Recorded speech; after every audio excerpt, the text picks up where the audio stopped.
നമസ്കാരം. മാന്യ പ്രേക്ഷകർക്ക് പുതിയൊരു വീഡിയോയിലേക്ക് സ്വാഗതം.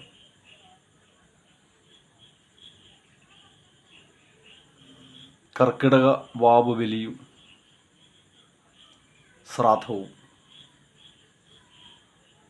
എന്തിനൊക്കെയാണ് അനുഷ്ഠിക്കുന്നത് എന്നതിനെക്കുറിച്ചൊരു ചെറിയ വിവരണം.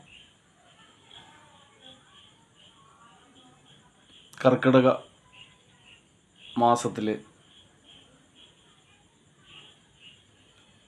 അമാവാസി ദിവസവും ആ ദിവസത്തിൽ പൂയ നക്ഷത്രം കൂടെ വന്നു ചേർന്നാൽ പവിത്രപരമായ ശ്രാദ്ധമായി മാറും.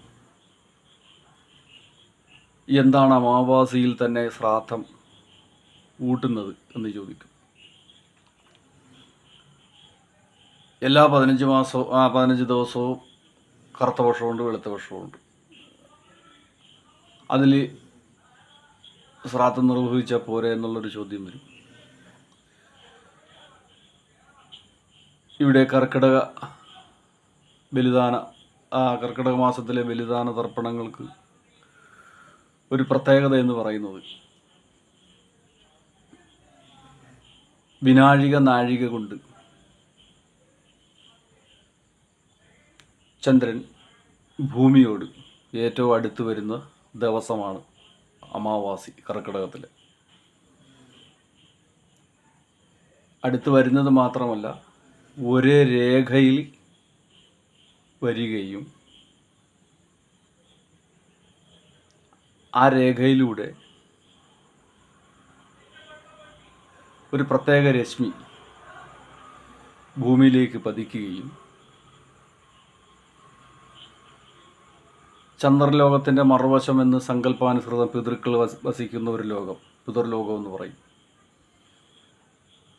ആ ദിവസം അബ്രഹ്മണായേ പിതൃവംശജാത മാതൃസ്ഥതാ വംശഭവാമതിയായസ്മിൻ മമദാസഭൂത എന്ന് തുടങ്ങുന്ന മന്ത്രം ബ്രഹ്മാവിൻ്റെ കാലം തൊട്ടേയുള്ള മുഴുവൻ കുലാചാര പിതൃക്കളും എത്തുന്ന ദിവസമാണ്. ആ രേഖയിലൂടെ, ആ രശ്മിയിലൂടെ സ്വജന്മഗൃഹത്തിലേക്ക് വന്നു ചേരുന്ന ദിവസമാണ്. ഇത്ര നാഴികയൊക്കെ ഉള്ളൂ, അല്ലെങ്കിൽ ഇത്ര വിനാഴികയൊക്കെ ഉള്ളത്. ആ സമയത്ത് വരുന്ന ദിവസത്തെയാണ് അമാവാസി എന്ന് പറയുന്നത്. അമാവാസിയുടെ മലയാള അർത്ഥം കൂടിച്ചേരുക, സമ്മേളനം ചേരുക, അല്ലെങ്കിൽ സമ്മേളിക്കുക. അപ്പം നൂറ്റാണ്ടുകൾക്ക് മുമ്പ് ജീവിച്ച് കോശനിർമ്മിതമായിരിക്കുന്ന കൃമിയെ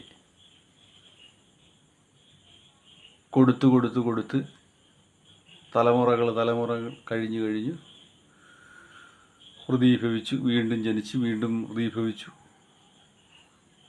അപ്പോൾ ഇത്രയും കോടാനുകോടി പിതൃക്കൾ നമ്മുടെ സങ്കല്പാനുസൃതത്തിൽ ഈഹത്തിലേക്ക് വരുന്ന ദിവസമാണ് അമാവാസി എന്ന് പറയുന്നത്. പുണ്യകരമായിരിക്കുന്ന ദിവസം. ആ ദിവസത്തിലാണ് 5 പിണ്ഡദാനം ചെയ്യുന്നത്. അതിൽ 3 പിതൃസംബന്ധമായിരിക്കുന്നത്.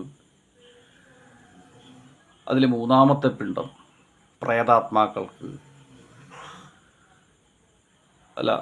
2 പിണ്ഡം പിതൃസംബന്ധമായിട്ടും 3-ാമത്തേത് പ്രേതഗതിക്ക് വേണ്ടിയിട്ടുള്ളത്, ഗതി കിട്ടാത്തവർക്ക്. 4-ാമത്തത് ഗുരു. അങ്ങനെ അങ്ങ് പോകും.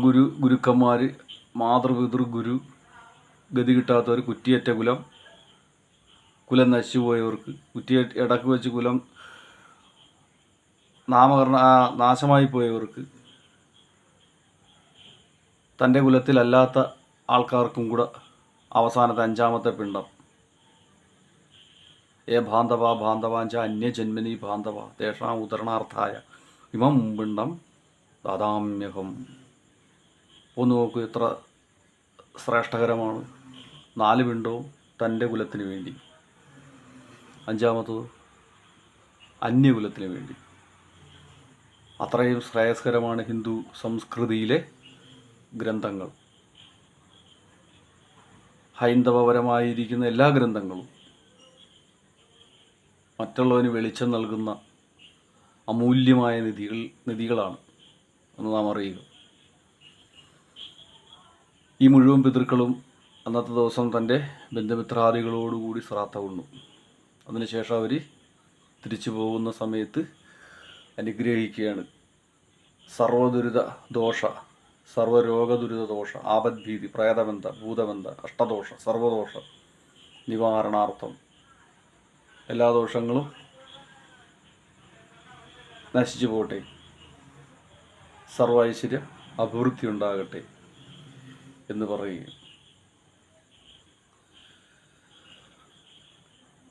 അപ്പം മുടങ്ങാതെ കണ്ട് ശ്രാദ്ധ കൂട്ടുക. അമാവാസിയിൽ കഴിയുന്നതും അവനവൻ്റെ സ്വഗൃഹത്തിൽ തന്നെ ശ്രാദ്ധ കൂട്ടുക. ജലാശയങ്ങളിലെ പുണ്യസങ്കേതങ്ങളിലേക്കാൾ അല്പം പവർ കൂടുതൽ സ്വജന്മഗൃഹത്തിൽ വെച്ച് ശ്രാദ്ധ കൂട്ടുക എന്നുള്ളതാണ്. അപ്പോൾ പിതൃക്കളുടെ മഹത്വവും കുലാചാര മഹത്വവും വിളിച്ചോതുന്ന ഒന്നാണ് അമാവാസി ശ്രാദ്ധം. അപ്പോൾ ഈ ശ്രാദ്ധം അനുഷ്ഠിക്കുക ശ്രദ്ധയോടുകൂടിയും ബഹുമാന പുരസ്സരവും മരിച്ചുപോയ ആൾക്കാർക്ക് വേണ്ടി കർമാതികർമ്മങ്ങൾ ചെയ്തുകൊണ്ട് ജീവിതം സന്തോഷകരമാക്കുക. ഏവർക്കും സർവ്വവിധ ഐശ്വര്യ അഭിവൃദ്ധി ഉണ്ടാകട്ടെ എന്ന് പ്രാർത്ഥിക്കുന്നു. കരിനീലിയമ്മയും സർവ പടിമാന മക്കളുടെയും അനുഗ്രഹം നിങ്ങൾക്കുണ്ടാകട്ടെ. ഓം ഹര ഈം നമഃ.